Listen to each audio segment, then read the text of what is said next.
लेकिन मुझे नहीं लगता है कि होता है। आप ही सोचो, दुनिया में इतने बड़े बड़े सेलिब्रिटीज, पॉलिटिशियन, सारे लोग हैं। अगर कोई रिमोटली किसी को कंट्रोल कर सकता तो अभी तक तो सब किसी न किसी के वश में हो रहे होते। देखो, एक्चुअल में कोई चीज किसी को वश में कर सकता है, ऐसी कोई चीज असल में है हमारे दुनिया में रियलिस्टिकली, तो वो है पैसा। वो है रियल वशीकरण। मतलब टू साइंटिफिक बात हो गई। लेकिन जरूरी नहीं कि मैं सही हूं, थोड़ी मुझे सब कुछ पता है। हो सकता है 1% चांस है कि काला जादू ये सब रियल हो और किसी को कुछ खिलाने के बाद उस पर इफेक्ट कर सके, हो सकता है। और जहां तक सेलिब्रिटीज और पॉलिटिशियंस की बात है, तो उनको जल्दी लोग एक्सेस नहीं कर पाते हैं ना। अब थोड़ी अक्षय कुमार जी को कोई जाके इजिली लड्डू या फिर कुछ खिला देगा अनजान आदमी, तो मे भी रियल हो, लेकिन जो है मजेदार है। कॉन्सेप्ट बड़ा इंटरेस्टिंग है। हो सकता है मैं भी किसी के कंट्रोल में हूं।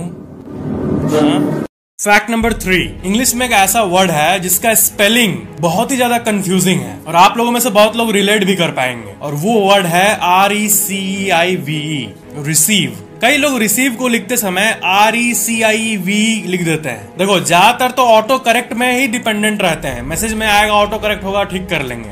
लेकिन ये वर्ल्ड के सबसे कंफ्यूजिंग वर्ड्स में से एक है। रिसीव में कंफ्यूजन क्या होता है पता है? रिसीव में शुरू में REC होगा, ये सबको पता है, और लास्ट में VE होगा रिसीव में, वो सबको पता है। लेकिन EI में I इधर होगा या E इधर होगा, ये बहुत लोग कंफ्यूज हो जाते हैं। दोनों ही देखने में सही लगता है। तो असल में इसको याद रखना एकदम सिंपल है। इंग्लिश अल्फाबेट में ABCDEFGHI, तो ABCDE पहले आता है, FGHI बाद में आता है। तो वैसे ही इसमें भी लिखना है, RECE को पहले, I बाद में आएगा, फिर V। लेक खत्म, पूरे जिंदगी का कंफ्यूजन खत्म। फैक्ट नंबर 2, डायनासोर्स के बारे में एक बहुत ही अंडररेटेड फैक्ट है। डायनासोर धरती पे कितने समय के लिए रहे थे ये बहुत लोग को नहीं पता। इसको समझने के लिए पहले हम इंसानों की बात करते हैं। इंसानों के दुनिया में ये व्हीकल, एयरप्लेन, टेक्नोलॉजी, ये सब तो बाद में आई। लेकिन जो हम होमोसेपियंस कहते हैं, आदि मानव का समय, वो कब से शुरू हो रहा है? मतलब इंसान इस धरती पे कितने सालों से रहते आ रहे हैं? इसका आंसर है करीब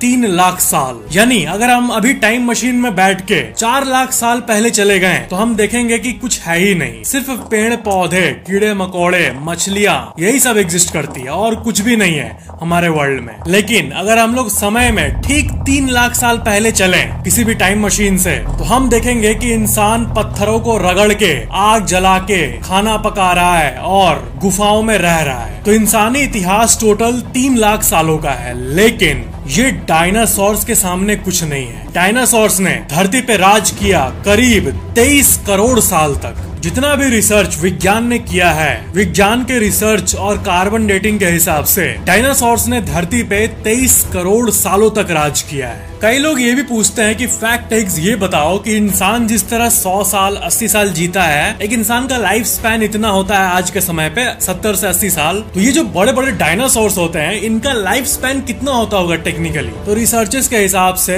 ये कोइंसिडेंसी मान लो, लेकिन इनका जो लाइफ स्पैन होता था वो इंसानों के बराबर ही होता था। यानी average life expectancy of dinosaur around 100 years ही है। और एक सवाल जो आप लोगों में से बहुत लोगों ने पूछा है कि जिस तरह इंसान में पॉपुलेशन होता है, जैसे कि अभी 800 करोड़ 8 बिलियन लोग हैं, तो डायनासोर का जो पीक टाइम था, जब वो धरती पे अपने पीक मोस्ट स्टेट पे थे, राज कर रहे थे, तब उनका पॉपुलेशन कितना था? तो इसका आंसर है करीब 20 बिलियन। जी हाँ, यानी 2000 करोड़ डायनासोर। यानी ये डायनासोर्स लिटरली राज कर रहे थे धरती पे, उनका साम्राज्य था और नंबर्स इंसानों से भी डबल से भी ज्यादा था। कितनी अजीब बात है, ये लोग लुप्त हो गए। और सबसे अजीब बात यह है कि अभी तक कोई थ्योरी कंफर्म हो ही नहीं पाई है इतना बड़ा साम्राज्य खत्म कैसे हो गया। हाँ, वो मेटेरॉइड टकराया धरती पे, सब मारे गए, ये सब तो ठीक है। ये एस्ट्रॉइड टकराने वाली थ्योरी सही है या कोई और थ्योरी सही है, इसके ऊपर कंफर्मेशन या प्रूफ विज्ञान को अभी तक नहीं मिला है। और ऐसा कैसे हो सकता है कि 2000 करोड़ डायनासोर सारे के सारे विलुप्त हो जाएं एक एस्टेरॉइड के चलते?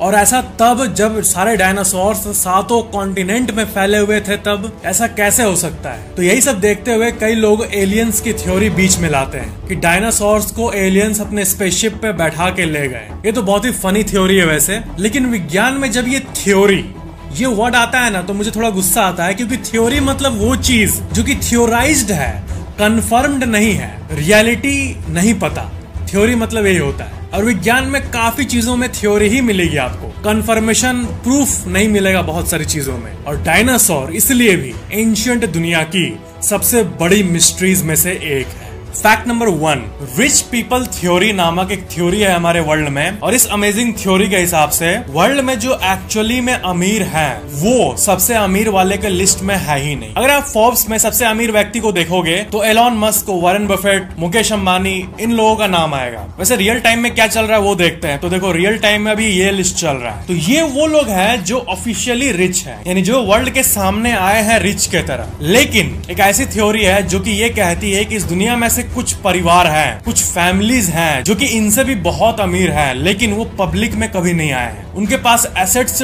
ट्रिलियंस में है, और जाहिर सी बात है किसी के पास उतना होगा और मे बी इलीगली होगा, तो वो वर्ल्ड के सामने कभी आएगा ही नहीं। तो रिच थ्योरी के हिसाब से ऐसे लोग हैं। इसमें बहुत लोग आते हैं, लेकिन सबसे बड़ा नाम व्लादिमीर पुतिन का आता है। ऐसा कहा जाता है कि रशियन प्रेसिडेंट व्लादिमीर पुतिन के पास जो नेटवर्थ है वो इनसे भी कहीं ज्यादा है, लेकिन वो डिस्क्लोज्ड नेटवर्थ नहीं है। और वो अपने वर्थ को ऐसे सिक्योर रखे हैं कि कोई ट्रैक कर ही नहीं सकता कि उनका एसेट और प्रॉपर्टीज कहाँ कहाँ है। अब क्या सही है क्या गलत, लेकिन ये थॉट जो है ना कि सबसे अमीर लोग अमीर के लिस्ट में एक्चुअल में है ही नहीं, ये बड़ा इंटरेस्टिंग थॉट है। एक चीज तो है, जब ये ब्रह्मांड हमें व्लादिमीर पुतिन जैसी कहानी को दिखाता है तो ये देख के अभी भी ऐसा लगता है कि इस यूनिवर्स में कुछ भी संभव है। आपको शायद पता ना हो, लेकिन व्लादिमीर पुतिन की जो मदर थी वो एक सामान्य फैक्ट्री वर्कर थी, और वो एक लोअर मिडिल क्लास फैमिली से बिलोंग करते थे। उनके पिताजी कंपलसरी आर्मी ज्वाइन किए हुए थे, जो कि हर सिटीजन को उस समय करना पड़ता था। तो एक लोअर मिडिल क्लास परिवार का बच्चा अब सीक्रेटली दुनिया के सबसे रिचेस्ट लोगों में आता है, ये थॉट ही अपने आप में एक बहुत बड़ा गूज बम्प है। इसलिए जिंदगी में ये जरूर बिलीव करना चाहिए कि कभी भी कुछ भी हो सकता है, कुछ भी जा सकता है, कुछ भी आ सकता है। तो ये थे आज के फैक्ट्स। वीडियो को लाइक जरूर करना, नीचे कमेंट करना कि वीडियो कैसा लगा, और चैनल को सब्सक्राइब करके बेल आइकन जरूर ऑन कर लेना। Thank you so much for watching this video.